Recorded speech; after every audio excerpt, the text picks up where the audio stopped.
So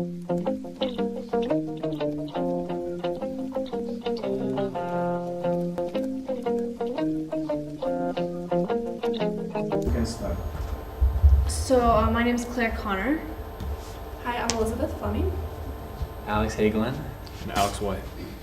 And we, as he was mentioning, I don't know if everybody caught it, but we are 4 American master's students who are here to participate in an internship to identify investment opportunities to help encourage the economic development, especially in the South, to try and address some of the issues with unemployment.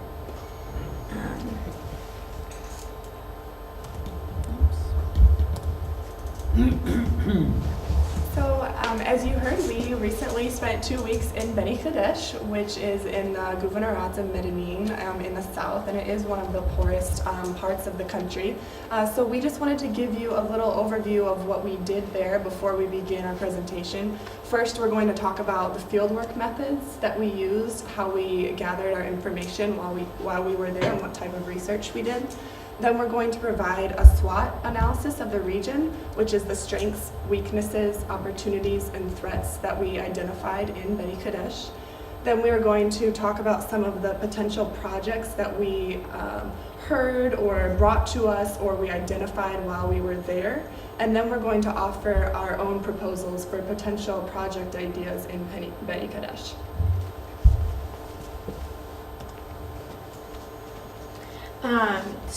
So our field methods, our methodology basically was in 3 parts.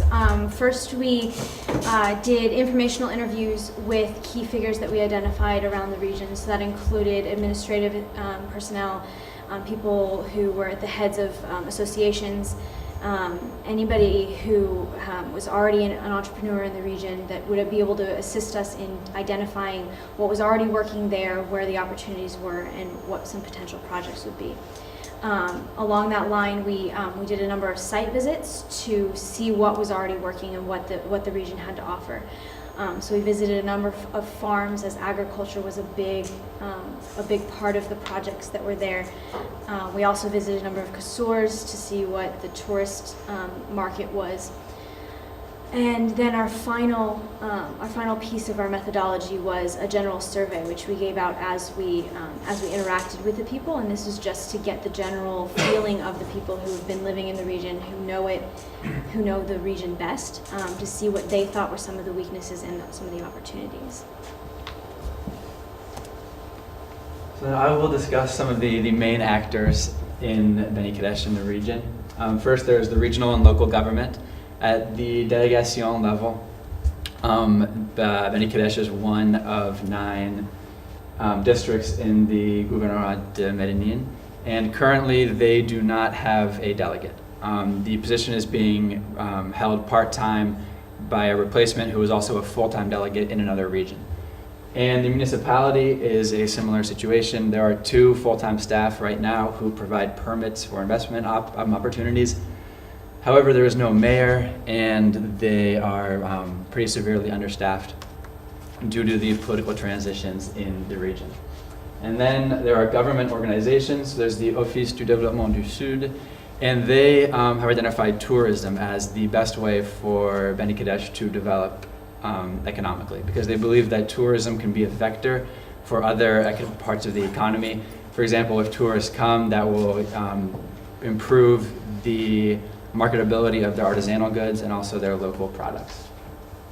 Then there's the Administration of Agriculture, and this individual is tasked with the job of providing technical assistance to local farmers and also making sure that these farmers, when they invest in their land, they have access to the government incentive programs and subsidies that they're offering specifically for Beni Khedach. And then lastly, there are regional and local associations. Some of the main associations one of the main ones is the Association pour le Développement Durable, and they are investing in local chambres d'hôtes. They are supporting local artisans, and they are helping brand and market local products and sell them abroad. They have a partnership with the Département de l'Hérault in France, and that's where they also receive a lot of their funding. And then lastly, there are several groups, the Association des Jeunes, and it's of several villages, and they work mostly with restoring the kasurs of the region and creating informational tourist maps and signs around the area to help tourists find their way. So these are just, we have several pictures just to kind of show you what we did. This is at the office at ADD with the Association du Développement Durable. These are two of the students that helped us. We had 3 Tunisian students who have their degrees, who were helping us along the way. They were invaluable to our project. This is a meeting with the stand-in delegate at the delegate office in Beni Khedach. This is one of our field visits, which is a peach and grape farm, which was doing remarkably well. It was one of the most successful farms that we saw there. It did have some problems because the region is so arid with water rights and water access. It's extremely expensive to put in a well, and the wells are extremely regulated by the government. This is one of the kasurs. This is kasur Palouf. And this is an old olive press that used to be used with the camel who did it. So. And finally, this is the Artisan Sensor. This is Maison des Artisans, and this is some of the women that are learning to do some traditional artisan products. And if you can see, our Tunisian counterpart there is holding the surveys that we handed out as we went along. So I'm going to kick off the strengths, weaknesses, opportunities, threats analysis with the strengths identified. And first there is strong water access. There's a good amount of water underground. The question is really sort of accessing that water, but it is available underground if you can get to it. The rich soil provides a lot of ability to do agriculture in the region. Right now there's a lot of medicinal herbs, aromatic herbs, olives, figs, and pistachios that are being grown, and they're sort of well adapted to the environment already and do not require as much water, are sort of drought resistant. There's also resource-rich land, meaning sort of the mineral side of things, so you could do extractive industry there to get clay or gypsum or other things that are prevalent in the area. The terrain is good for herd animals. Above all, we saw goats and sheep. There's a rich cultural heritage as well with the archaeological kasurs in the region. There's good investment incentives, the preems, so it's basically a bonus for investment to take place. And there's also many active development associations, as Alex addressed earlier. So although there were many strengths that we were able to identify, there are some glaring weaknesses that we saw, that being very low levels of rainfall in the area. So Beni Khedach is very arid. While there's water underneath the ground, the area in general is very dry, and sometimes for 2 to 3 years they won't have rain, which makes it tough to cultivate water-intensive fresh produce. The local associations in the area are also not always well equipped to actually execute the projects that they would like to. So sometimes they're very motivated and would like to get going on a project, but they might not have the savoir-faire or the resources to be able to actually execute a project. Some of the cultural sites that we saw, while they're numerous, they aren't always well maintained. So the deterioration of some of the tourist centers was a big problem. We also saw that the community in general is very much locally based in its production. So they do produce figs, dried figs and olives and goat cheese, but it stays within the family or within the city, and they aren't looking to export it. The educational system often was cited as a problem. When we distributed the surveys, one of the overwhelming results from the surveys was that people felt that the education in Beni Khedach did not prepare them to enter the workforce. This was one of the highest responses in the surveys. People didn't feel like they were ready to enter the workforce upon completion of their education. And lastly, we noticed a general poor infrastructure in the area. There's not much available right now to actually begin developing, so that was a definite weakness. And I will discuss opportunities in the region. So I guess first of all, tourism. We saw several tourists in Beni Khedach. Almost daily they would pass through, and we interviewed them and spoke with them, and they all said that they were either staying for one night or they were passing through for lunch. And there wasn't many people who wanted to stay for a long time. But there was that presence. So the residents of Beni Khedach believe that if they can create a more attractive site and have something more engaging on the ground for their tourism sector, that people may end up coming to Beni Khedach for lunch and then deciding to spend a few days there instead. So that's an opportunity, a potential opportunity. High number of potential laborers. I mean, with high unemployment rates come high numbers of potential laborers. And actually many of the students we spoke to have university degrees but are still unable to find work. So there is a knowledgeable group of local unemployed youth. And there's local artisanal production. The Association pour le Développement Durable has built a house, actually at a home where many of the local women can produce artisanal goods, and they've supported them quite extensively. There's plenty of land. There's rich soil, and it's not being exploited to full capacity. And also, we found the region to be quite attractive, especially with the shores, and there's many sites to visit. And we believe that kind of eco and rural tourism could be a large opportunity in the region. And I will round off our SWOT analysis with big threats. So one of the big threats that we saw when we were there is this resistance to change that we found amongst a lot of the local people. Even when if they had ideas, they didn't necessarily want those ideas when they were realized to affect the way they were living their life. And so when we talked to them about the process of developing their projects and doing some entrepreneurship, they kind of were very hesitant to take that next step. And so for any future investor, that would be something that they might have to overcome. As Elizabeth mentioned before, the society is generally just not a non-consumer society, so they just don't tend to want to buy their goods. They want to produce it in-house. So they produce their own olive oil. They all have their own olive trees and produce what they need, but there's not this mentality that they're going to sell it or go buy it down the street. We did see a lot of rent-seeking behavior in some of the administrative officials and associations, meaning that it was a zero-sum mentality where they saw that there was only so many themselves, their families, and their friends, and so there wasn't this we can all benefit together mentality that is very much necessary for the economic development that needs to happen there. And finally, high unemployment in the region has also left a lot of them without experience working and without the knowledge that they need to enter the workforce and or to create their own jobs. Okay, so we compiled a list of somewhere around 20 original projects and sort of whittled it down to a smaller group, but still kept several with a ranking system which was based on what we were tasked with. So we wanted to reduce unemployment, particularly towards young people.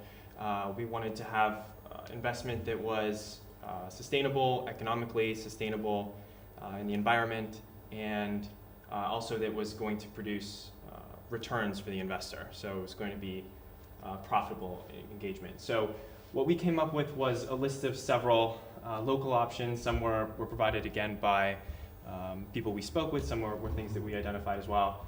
What sort of came up to the top were things that, again, scored highly on what we were charged with, those 5 really criteria.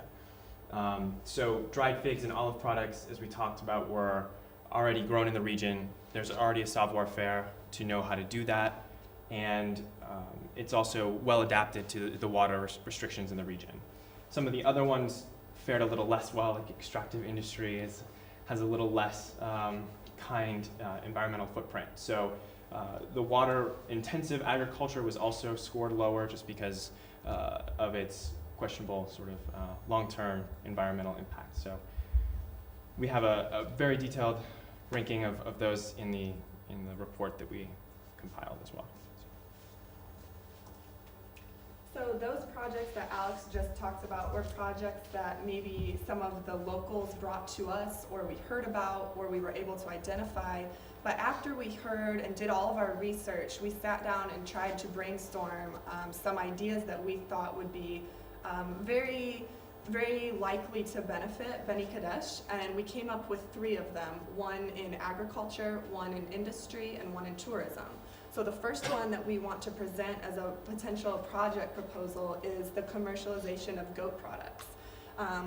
When we did our ranking, it scored one of the highest, at the 10.5 out of 15. This meaning that it was had very good potential for sustainability, had low startup costs, it was environmentally friendly, and had the potential to give high returns to investors. So the reason we thought goat products would be a good project is that it's already a local tradition. People have herds themselves, they know how to herd goats, they know how to take care of them, and goats are very adept to the local terrain in the mountains. Particularly the alpine goat was identified as important for producing very high quality milk products. So there's an alpine goat and an Arab goat, and the alpine goats, while they're more expensive, they produce better quality products. So this would be what we would suggest to move forward on this project. Also, like I said, there's already a local knowledge on how to cultivate dairy products from the goats.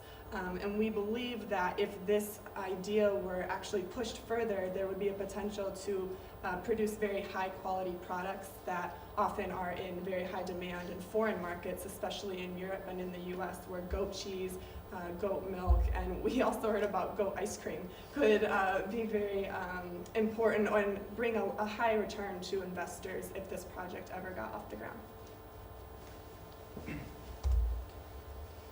Second project we talk about is the eco and alternative tourism option, and this was something that, as Alex talked about, when we interacted with tourists who were coming to the region, they were interested in the area, they liked the area, the terrain was beautiful, they wanted to enjoy it, but they were really more on the way from maybe the coast over to the Sahara or back sort of on that tourist circuit, and not really looking to spend much time. So we thought that given its beautiful landscape, the abundance of kusur, and sort of the interest in enterprising or intrepid European tourists to go and have an active, ecologically friendly tourism holiday, we thought it might be a good idea for the region. So this type of option has been successfully implemented in Latin America, and certainly the terrain is well adapted for things like mountain biking or hiking tours, and that's why I think it's a great idea. So the Office du Développement du Sud in Medellin, they cued us off on this idea in particular.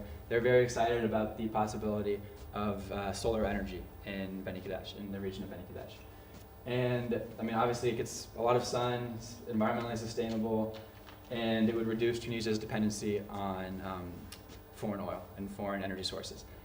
And so the Office du Développement du Sud has been in discussions with several investors and several companies both in Tunisia and abroad, and they feel that it is an implementable project and that they see it happening in 2 phases. One, they would open a production facility in Beni Khedach, production facility for solar panels, and then they would proceed to build a solar panel farm in Beni Khedach, and then they would sell that energy back to the grid. And they have assured us that the infrastructure is already existent in Beni Khedach to sell energy achieved through solar power back to the grid and make a profit on it. So we believe this is a potentially a large, significant initial investment, but that could have great returns and create a lot of jobs in the area. Yeah, so those are our project proposals. We would just like to, again, thank everybody that allowed us to come here. We had such a great time in Beni Khedach. Our people on the ground were wonderful, and we could not have done it without them. So thank you. Any questions? Question? Good analysis. And I like the SWOT analysis, and particularly the weaknesses and the threats. I think could be good to present the region. I mean, where it is, how big it is, how many people. I mean, I don't know that region. It would be interesting, to get the size, a few statistics on that region. I mean, what does it mean in the Tunisian context? How important is it? I mean, is it just a few? Is it 200,000 people there, or is it 10,000? We actually have all that information with us if you'd like to see it. But maybe on the presentation, one map, so many people. In the presentation, you start with 1 or 2 slides that defines the context of Beni Khedach. I was also wondering whether you met local banks or microfinance institutions, or direct question, is there, for instance, an agency, an ENDA agency? ENDA is a kind of large microfinance network. So Beni Khedach has one bank, and we do know that it is only open 2 days a week in limited hours at that. So that bank, we were told, was not was a place that was just for like local, like personal banking. And then we talked with ODS, who provided us with some information on microfinance banks. Just one branch? Just one branch. I think there's 2 branches. It's one bank, I think 2 branches. And you just office they open twice a week. So in any case, in setting the context, it would be interesting to know, how is the region bankerized? Because whatever project you're going to promote, at the end of the day, there will have to be a bank around, or a microfinance institution. So in terms of next step, depending on the size of the project, but it would be interesting in the mapping to show the resources potential resources in terms of supply of finance. And if you have a chance, if there are such banks, to meet those bankers and discuss, not only the administration, the governors and municipalities and so on and so forth, but the financiers. They can give you a good clue of what is possible and what are the constraints and so on. In terms of projects, I like the goat cheese. I'm French. I come from a region in France which is specialized in goat cheese, so yes, go for the goat cheese. And even the goat milk in Tunisia gets a big premium above cow milk. It's considered as a very rich milk, and for babies, it's a very well, appreciated milk. So I think that's a good area, because it's there, it's not too complicated, and it can directly, quite quickly, get to results or revenues with small investments. And there can be, before thinking of export markets, you can just sell more in Tunisia, goat milk. The tourism, I don't know if it's only for European intrepid tourists or also for American intrepid tourists. I don't know. There are less of us, but yeah. There are less intrepid American tourists. We tend to go to France when we win. I think in principle it's interesting. I don't know again the region, but I can see a general issue of what is the level of security in the region. It's becoming more and more of an issue in the region as a whole, and so I don't know what the real potential is. There is this concern or threat, which can be a problem for that kind of tourism, unfortunately. I don't know if I would dare to go. When you hear, this is something that I could see as, there is potential, but there is this big threat in there. And the solar industry, solar energy, it's not specific to that region. It's everywhere in Tunisia. The question is, why hasn't it developed more? Why is Tunisia behind Morocco in terms of solar energy? And the problem is the regulatory environment and the fact that as an independent producer, you cannot sell to STEG. This is something you're right to identify it as a real good potential. But there are still issues to get the